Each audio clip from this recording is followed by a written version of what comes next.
In this revision clip, we're going to be looking at the social and economic problems affecting the Roman Republic. And you can see from the image on this slide that really economics, grain, and politics really go hand in hand. These are really famous election bowls from 63 BC for the elections in 62 BC. And you can just about see on the right-hand bowl Catiline's name just scratched in there. So really, the first thing to be aware of is the very, very close link between politics and economics in the Roman Republic. So we're going to work this revision clip around this key question. To what extent were economic problems a major factor in the fall of the Republic? Of course, remember this is a revision clip and there's many ways that you could tackle this question. We're going to deal with this one thematically. We're going to explore, first of all, the wealth gap and decline in morals and just general problems in the late Republic, grain and the lack of agricultural productivity, employment and slavery, land reform bills, and then finally largesse and the soldiers' demands for rewards. And these key areas really do affect many economic problems in the late Republic and do lead to instability. So let's deal with the first one, the wealth gap and the decline in morals. Now, we've got a great source for the wealth gap and the decline in morals, because what we can use is we can use the writings of Sallust, and Sallust gives us a number of pieces of literature, his war on Catiline, his earlier Jugurthine War. And really, the important thing when using Sallust is to be aware that he is a near contemporary. So he is a really useful source for us, is Sallust. So he will have experienced some of these problems. Obviously, he's writing from a very privileged position, so he might not have a full grasp of some of the situations and some of the issues. But the important thing is that he does seem to appreciate some of the problems for the wider population of Rome. And unlike other writers, in many ways does blame the richer people, the richer sectors of society for Rome's problems. Obviously, you can link why Sallust has these ideas with his alignment with Caesar, but it's still a very, very valuable source to give us a contemporary view about some of the problems that Rome was experiencing. So what does Sallust say? Well, Sallust starts off by telling us about the problems that Rome has experienced after the defeat of Carthage in the previous century. And essentially, he says that after that defeat of Rome's arch enemy, that's when Rome's problems really started to happen. Because what it generated was, first of all, a love of money and power. And that this really had an erosion of traditional republican values, greed, and a decline in religious practice and religious belief. And then finally, he also talks about Sulla's legacy, and Sulla obviously marching his army on Rome twice and then launching the proscriptions. And then Sallust says that Sulla had treated his army luxuriously and too generously. And in addition to that, what Sallust also tells us in his introduction to the war against Catiline, his Bellum Catilina, is that there's a growing gap between rich and poor in this period, and that in particular poverty was now looked on as a disgrace and a blameless life as a sign of ill nature. Now, what's he really sort of discussing here? First of all, what he's really discussing is this issue of debt as well, about this is what's really caused this gap between the rich and the poor, because at this point, because of the issue of the ager publicus and the rich encroaching on this, this has left substantial population in the countryside, the rural population, the farmers in debt. So we've got many farmers in debt, and there's also the continuing issue of citizen farmers serving in the armies. That contrasts because the rich could buy more slaves to farm more, and they could gradually take more and more public land.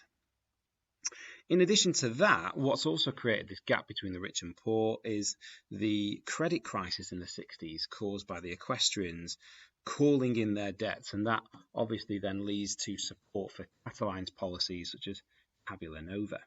So we've got Sallust really setting the scene that there is a widening wealth gap, there is a general decline in morals, and there are huge debt problems affecting a substantial population of the late Republic. And we can corroborate what Sallust is saying here with two key sources. So first of all, we can actually look at some material that Cicero gives us in regard to Catiline's policies and the Catilinarian conspiracy. So if we have a little look at just one of those Cicero orations, we can see his second oration is when he tries to simplify Catiline's supporters into 6 key classes, and you'll see that those with large debts but larger property and those that are in debt but expect to come into power are making up a substantial part of Catiline's supporters. You've also got the issue of Sulla's veterans as well. Many of those had turned to farming and had lost money and had fallen into debt. And then the really important source that we can link to here in terms of a debt problem and a wealth gap is the letter written from Manlius, provided to us by Sallust. So Manlius, the commander of the Sullan veterans, writes into the praetor who's just about to attack his force, and he writes this letter explaining why the Sullan veterans had risen up in support of Catiline. And Manlius' letter tells us about the violence and the cruelty of the money lenders. Again, we've got this issue of debt, and really, it's a very it's a letter that's asking desperately for some type of help from the state to the situation that many of these citizens are in. We call upon you and the Senate to pay heed to the citizens' pitifulness. Let's look at our second issue. So clearly we've got debt is a big problem here, and this widening wealth gap. The second issue is all to do with grain. So generally we've had this issue of agricultural productivity being lower in this period, and that could be because of the rich taking more of the Aga Publica in Italy itself. So Rome is increasingly dependent on foreign imports of grain, and then of course there is that link between cheap grain and support, and you can see that with that Catiline election bowl, but also more long term through the legacy of Gaius Gracchus, and of course Sulla abolishing the dole completely because of its links to politics. Similarly, we can see Pompey's commands giving him massive popularity in the 60s, the Lex Gabinia in 67 and Lex Manilia in 66, giving him a lot of popular support because it led to a reduction of the grain price in Rome. And we can see other political figures taking advantage of this as well. So Claudius as tribune in 58, making the grain dole free to 320,000. Pompey's Cura Annoni, again linking to his popular support. And what we might need to bring in is what Suetonius tells us about Caesar reducing the grain dole to 150,000. He says that in verse 41 of his coverage of Caesar. But even though this looks initially harsh, it is at the same time as Caesar is conducting a huge reform program and resettling many of the urban poor. So the important thing with grain is it's the issue of grain stability of supply and the price very much links to politics, and it's a fertile area for populares politicians in order to garner as much public support as they can. So one economic issue that we've got is the wealth gap and general debt problems. A second one is the issue about grain supply. A third one is we can link to unemployment and slavery in this period. Now, we've had a huge growth in slavery since the defeat of Carthage, which again Sallust tells us, and the influx of foreign slaves creating unemployment amongst the working classes of Rome. But the slaves themselves, we do have a slave revolt led by Spartacus. So this detail is given to us by Plutarch, and in his Life of Crassus, we've got a discussion of the type of people supporting Spartacus' slave revolt. And in particular, what we notice from the devastation that Spartacus's army leave on the countryside on Italy is that this would have had a substantial impact on those already poor farming communities. Linking to unemployment, perhaps we can make a link between unemployment and the rise of gang warfare in Rome. So, for instance, we've got the Cicero letter to Atticus in 57 BC when he discusses the violence in Rome between Claudius and Milo. Now, these two are using gladiators, are using slaves, but they're also using citizens in their violence against each other as well. What's particularly great about this letter that Cicero writes to Atticus is that obviously Cicero is contemporary, he's there, he's at the time, he witnesses this. Obviously, he is going to be pretty truthful to Atticus based on their relationship. But also what's really useful here is the contrast that Cicero draws between Milo and Claudius. Obviously, Cicero and Claudius have got a very, very, very twisted history and detest each other. Cicero and Milo have a much more positive relationship. Notice how Cicero praises Milo, even though he's pretty much doing the exact same thing as Claudius. So you can see here, little do they know our heroic Milo, resourceful as well as gallant. His spirit is amazing, certain brilliancies, and it's a massive contrast to Claudius. But certainly unemployment in the city was certainly fueling the gang warfare.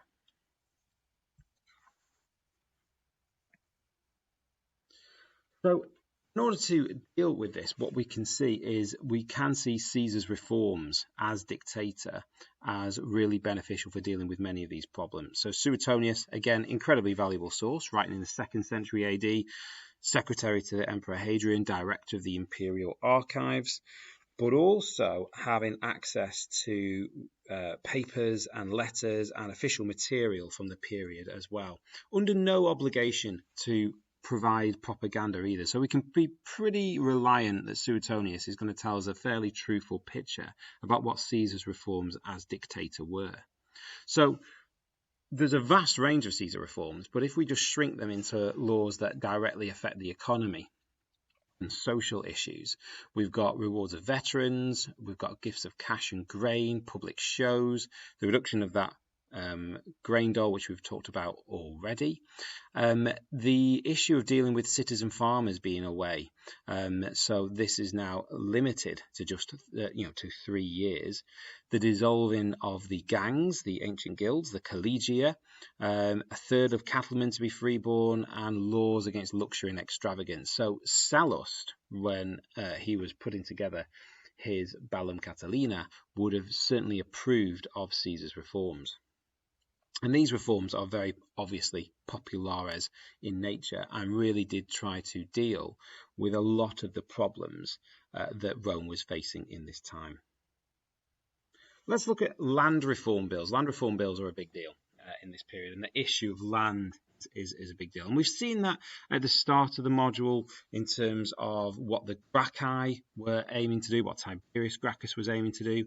And we've also seen that the issue of land is important through Sulla's rewards to his soldiers as part of the prescriptions.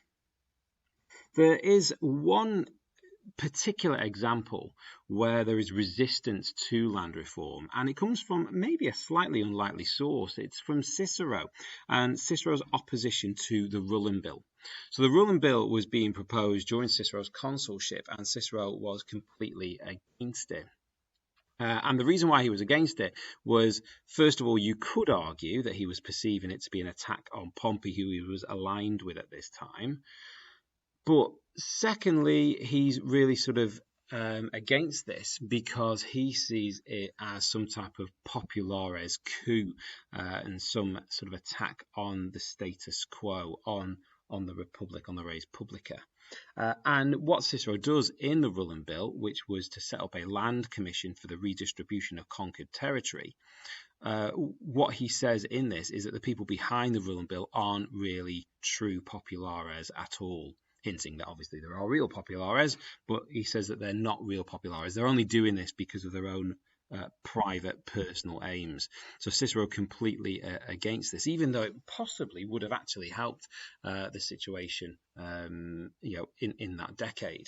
And you can see that at the bottom part of his speech when he says, if there are men who hold out to the Roman people the hope of land grants, but whose secret purpose is quite different from their public aims, they do not deserve the name of populares. Cicero, of course, is also probably opposing the Rullan Bill in order to repay optimators that voted him in the consulship as a bit of a safe bet.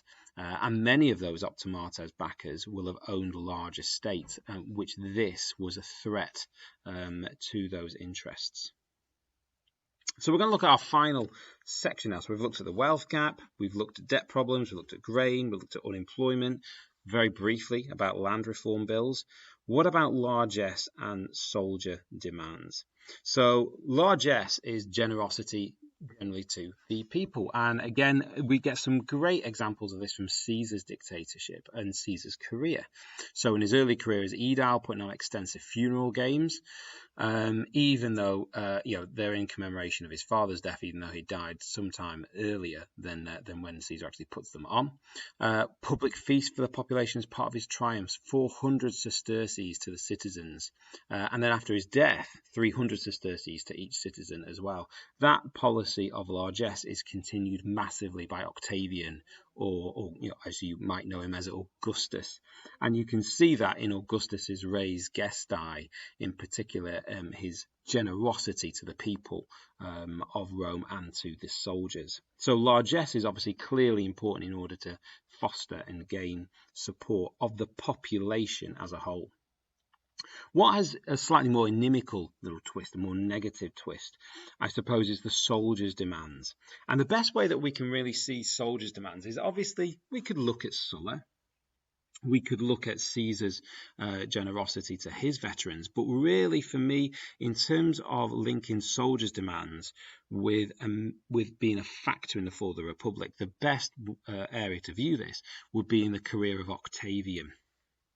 And Octavian, in terms of his early career and establishing himself as a force to be reckoned with in the late Republic and obviously beyond, we can really see Octavian really sort of accommodating those soldiers' demands for land and for money.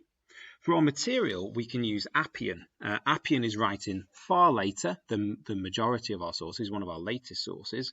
But again, this is really great because it means that Appian is not under any pressure to produce propaganda. So he can be pretty honest and pretty truthful with Octavian and his manipulation of the army and the people. And certainly that issue is very, very strong here, because Appian's coverage can be quite critical and quite negative about Octavian. So we've got three extracts to look at this one. The first extract comes from when Octavian is explaining to his soldiers about why they need to come with him to march on Rome after the Battle of Mutina. So at Mutina, Antony's been defeated. The two consuls, Hirtius and Pansa, have been killed, and Octavian is now making moves to march on Rome. Really quite annoyed that the Senate haven't really honoured him after the defeat of Antony at Mutina, and have kind of publicly embarrassed him as well. So what he's said here is that really the only way that the soldiers can ensure that they keep their gifts from Caesar and all of their land and the money is by following him to march on Rome and for him to be consul. And you can see that in this final line here. I can now see only one salvation for both of us, which is for me to be proclaimed consul through you. The second extract is particularly useful because it explains the situation after the Battle of Philippi, when Octavian has brought his soldiers and his armies back after the defeat of Brutus and Cassius, and started to give his soldiers land. And the soldiers aren't happy about the land that they have been given or allocated by Octavian. And Octavian basically is asked by the landowners to intervene because the soldiers are taking land that's not been given to them. And Octavian is reasonably powerless, and you can see this here. Although Octavian reprimanded them and made them many additional gifts, they would not stop because they had no respect even for their rulers who had need of them to make their power a reality. So you can see the link there between soldiers and land and the actual power of their rulers. Furthermore, you can see this towards the bottom part of the extract, the rulers needing the army to guarantee their power, and the army needing the men who had given them the land to continue in power in order that they themselves could keep what they had received. The final example is again from Appian, and this time it's after the defeat of Sextus Pompey at the Battle of Naulochus, and at this time it's Octavian responding to some criticism. So again, he's offered to give his army payment and rewards, but a particular tribune is not happy with this, a guy called Ophilius. And Ophilius cries out that Octavian's rewards are not important. They're literally toys for children, but that soldiers' rewards were land and money. So again, we can see this link between land and money and military support. And Ophilius cries out that these rewards that Octavian was giving out were just simply toys for children. Everyone shouted that he's right, but Octavian leaves the platform. The next morning, Ophilius has suspiciously disappeared. So i.e. he's been bumped off. And then if we look at this next bit, we can see how Octavian again regains his control over the army. In response, Octavian promised them that when they were discharged, he would make them wealthy, but for the moment he would give them an extra 500 denarii each, which is a substantial amount of money, and imposed a levy and a tax of 1,600 talents on Sicily. So what we can see here is that economic problems are a major factor in the instability and the collapse of the Republic. Massive wealth gap and debt problems, the instability of the grain process and supply, but also the linking of grain and politics. Huge unemployment, possibly fueling gang warfare in the city itself. The failure of land reform to solve many of those problems that Sallust had identified earlier when discussing the wealth gap and the debt problems, and the increasing dependency on individuals such as Octavian on their soldiers' loyalty, and that loyalty only really being secured through gifts of land and money.